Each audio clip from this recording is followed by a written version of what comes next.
Ngayong weekend na idaraos ang isa sa mga pinakamalaking events sa kasaysayan ng mixed martial arts, ang UFC 300. Magaganap ito sa Paradise, Nevada sa araw ng Linggo, oras sa Pilipinas. Sa main event, nakataya ang UFC Light Heavyweight title na paglalabanan ng defending champion na si Alex Pereira at Jamal Hill. Sa co-main event naman, isang all-Chinese match-up ang tampok dahil didepensahan ni Zhang Weili ang kanyang women's strawweight belt kontra kay Yan Xiaonan. Bukod sa pares ng title fights, sasabak din sa aksyon sina Justin Gaethje at Max Holloway sa isang lightweight fight.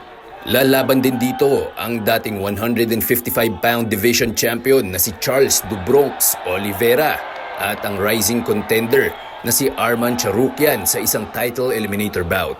Rafael Bandeirel para sa Pambansang TV sa Bagong Pilipinas.